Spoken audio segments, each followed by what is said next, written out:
A liturgia de hoje, ou melhor dizendo, não só de hoje, todo domingo, por excelência na liturgia, é uma solenidade por si, porque é o dia do Senhor. Mas alguns se destacam, se dá ênfase, para não ficar na repetição e na mesmice. A igreja, como mãe e mestra, ela, com toda a sabedoria do mundo, sabendo a importância dessa liturgia, que no calendário deveria ser celebrada, se não me falha a memória, quarta ou quinta-feira, ela transfere para o domingo, porque ela se preocupa com todos os filhos, e nem todos poderiam ter a graça e a liberdade, por seus ofícios, ou o que quer que seja, de celebrar num dia de semana. Então ela transfere para o domingo para que todos os seus filhos acessem o mistério celebrado. E que mistério! Um tema como esse daria base para que fizéssemos um dia inteiro de retiro, por exemplo. Mas vamos tentar pensar algo de importante para a nossa caminhada de fé. No Evangelho, Jesus, no seu final de discurso de despedida, envia a sua igreja, já não mais os seus apenas discípulos, os seus amigos, como chamou na última ceia, mas a cabeça envia o corpo em missão, porque é a cabeça que dá o comando. Se eu falo, é porque a cabeça está ordenando. Se eu estou gesticulando, é porque a cabeça está dando o comando. Então isso tem que ficar muito claro nas nossas cabeças, no nosso entendimento, porque é importante que nós tenhamos toda a voluntariedade, a disponibilidade de fazer as coisas, de agir enquanto igreja, e o somos, mas nunca podemos esquecer que a missão é dele.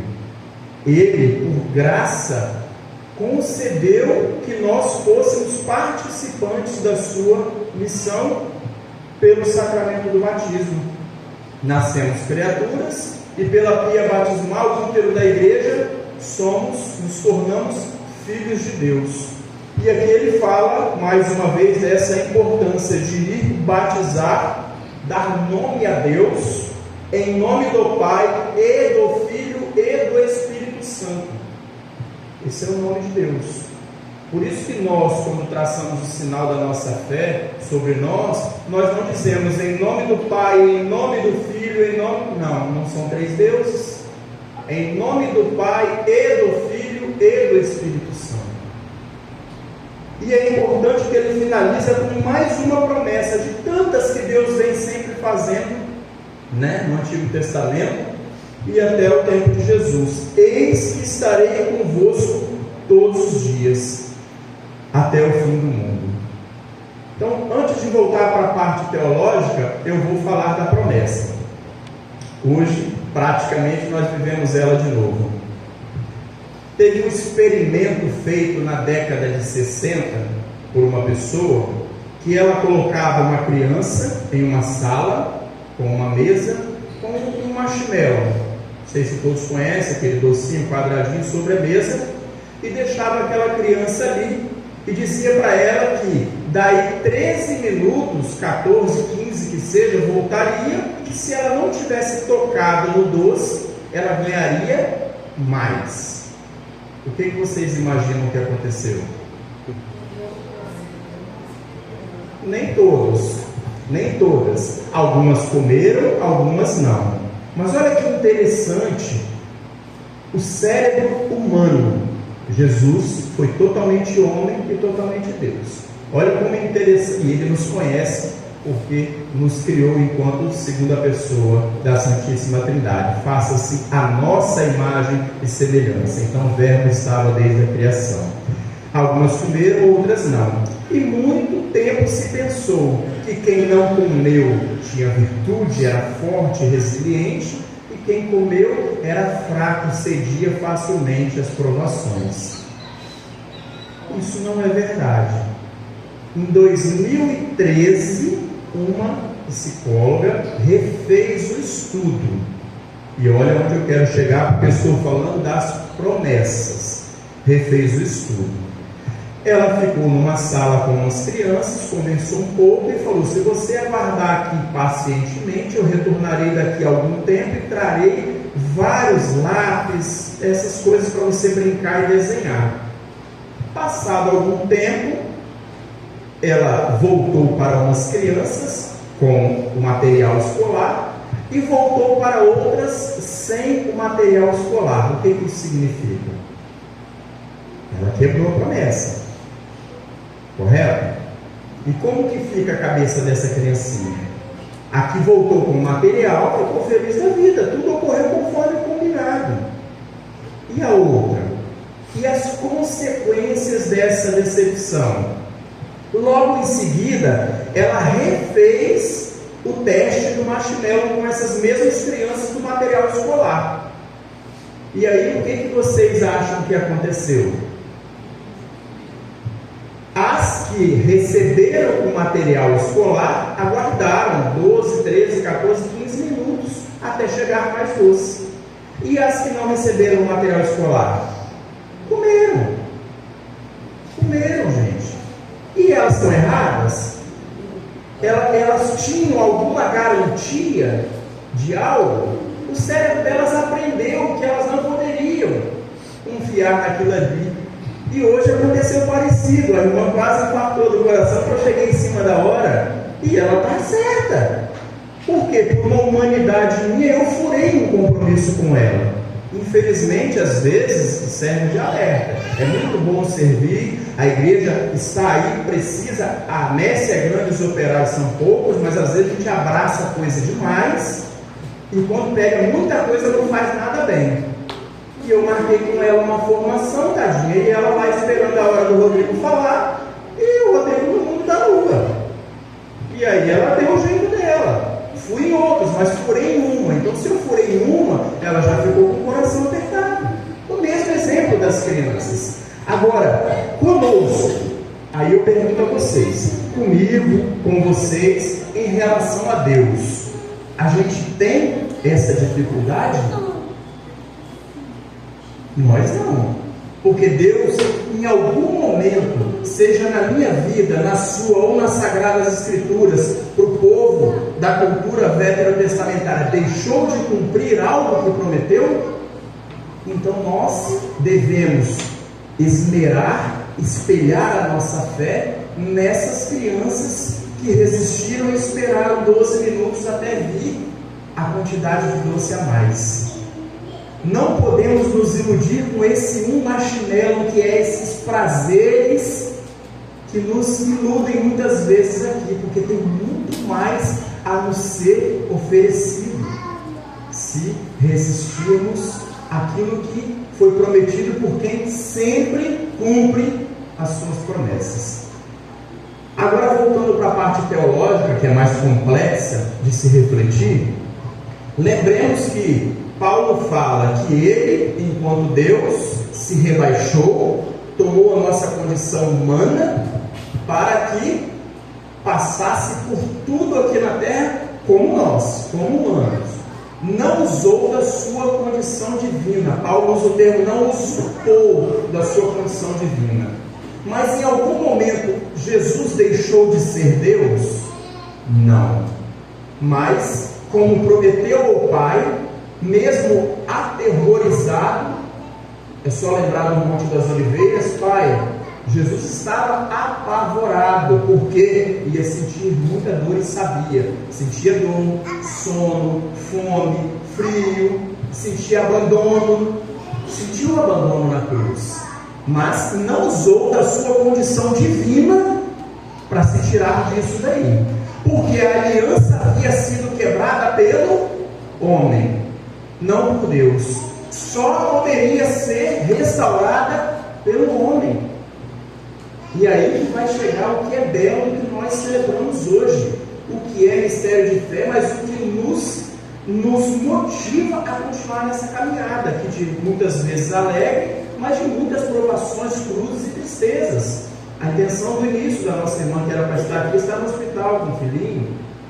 Então, ou seja, aonde nós estamos caminhando com essa reflexão? Ele é homem, humano, homem, mulher, representa a nossa condição humana. Essa celebração, celebrar a ascensão de Cristo, é reconhecer que existe um de nós nos céus. Nos céus. Ah, mas hoje para nós também já existe Maria, já existe os santos que estão no céu. Maria está no céu, onde estão os anjos, rainha dos anjos, estão os santos. Agora, o que nós professaremos agora em pouco no credo? Né? Que Jesus Cristo morreu, desceu à mansão dos mortos, ressuscitou o terceiro dia, subiu aos... É do plural. Só que a gente, na nossa vida de fé, a gente vai aprendendo, vai rezando, e não é verdade que a gente muitas vezes faz no automático, não percebe pequenas nuances e diferenças. Mas qual diferença faz? A diferença é que é a plenitude de Deus. Está sentado à direita de Deus Pai Todo-Poderoso. Estar sentado à direita de Deus Pai Todo-Poderoso não é só ser colocado juiz dos vivos e dos mortos. É igualdade de condição com o Pai e com o Espírito Santo. E caminhando para o fim dessa reflexão, lembremos que um evangelista fala que Jesus ressuscitou e subiu aos céus. Os Atos dos Apóstolos, que é o evangelista Lucas que escreve, diz que ele ressuscitou, depois de 40 dias se manifestou por várias vezes e subiu aos céus.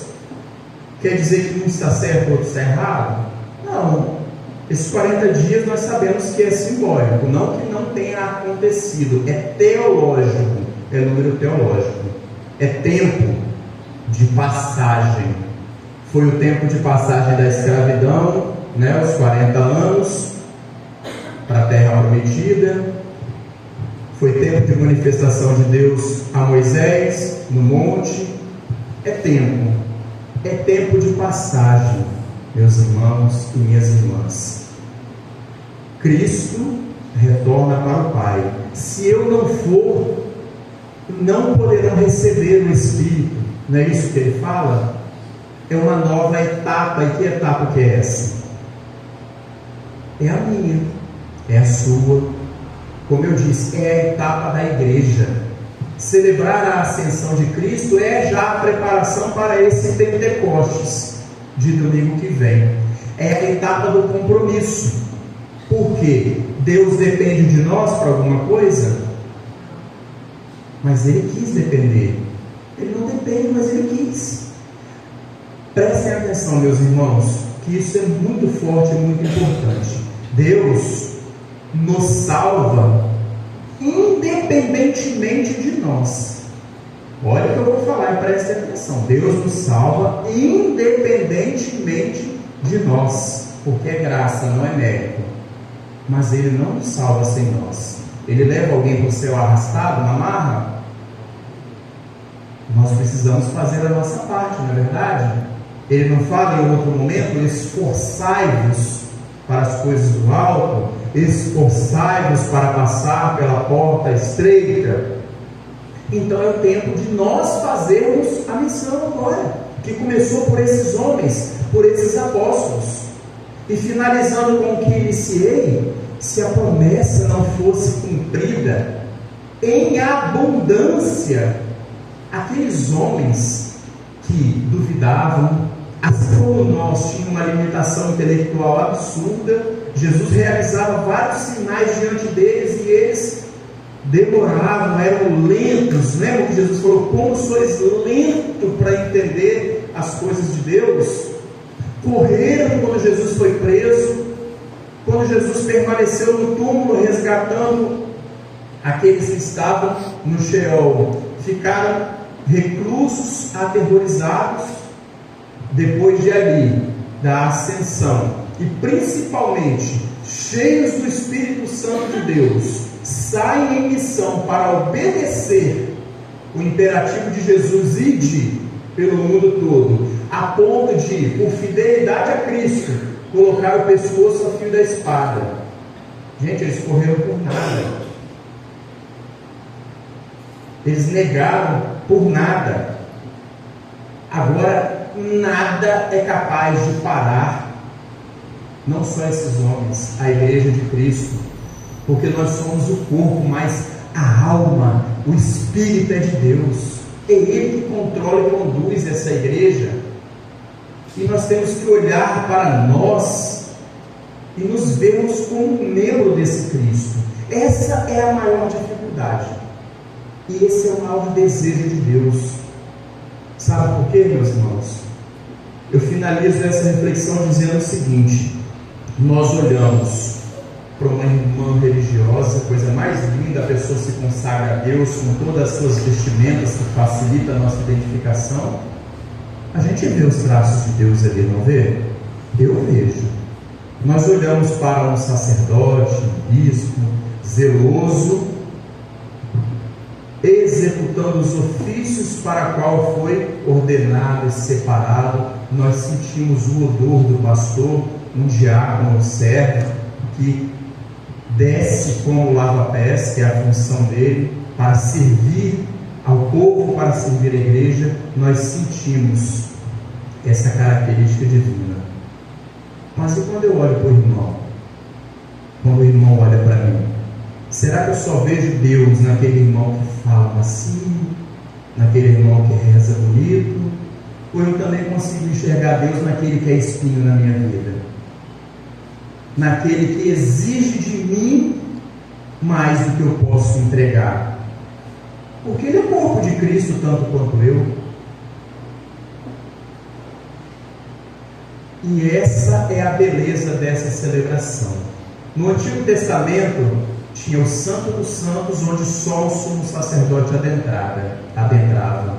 Quando Cristo vence o pecado no alto da cruz, lembram-se, o véu de a cortina do templo, espessa, grossa, impossível, se rasga de alto a baixo, religando totalmente, dando acesso pleno a Deus, a todos nós. Então, a onipresença de Deus já não está mais reclusa em um lugar, em um ambiente, em um simbolismo. Ele não só está, como disse, eu estarei convosco todos os dias cumprindo a promessa, onde mais ele está em evidência?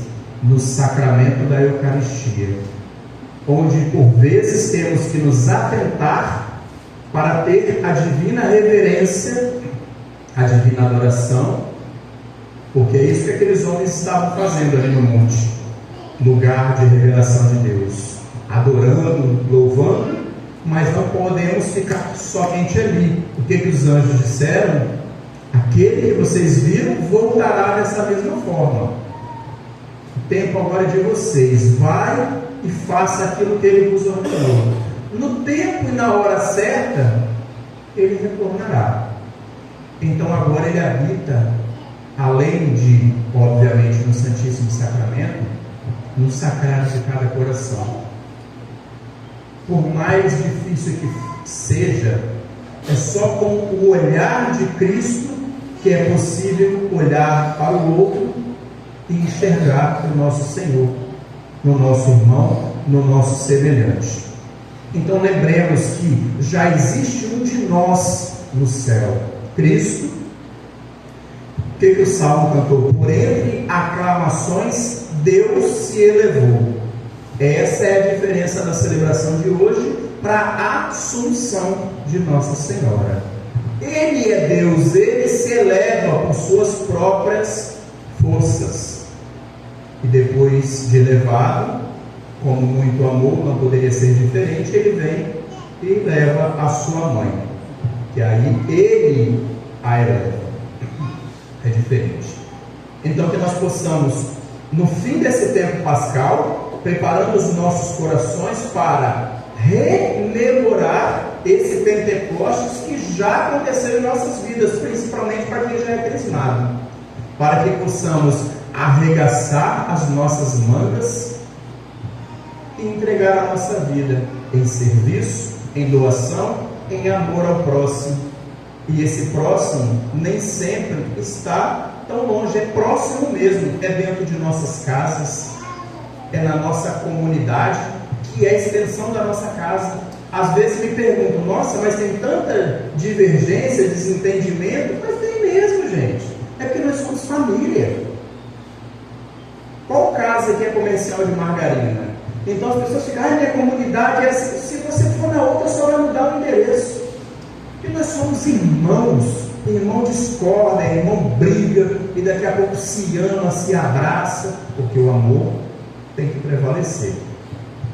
Louvemos a esse nosso Senhor ressuscitado, que já está na glória, para que nós possamos um dia, pela sua ação e graça, habitar e contemplá-lo no reino de Deus. Louvado seja o nosso Senhor Jesus Cristo. Para sempre seja louvado.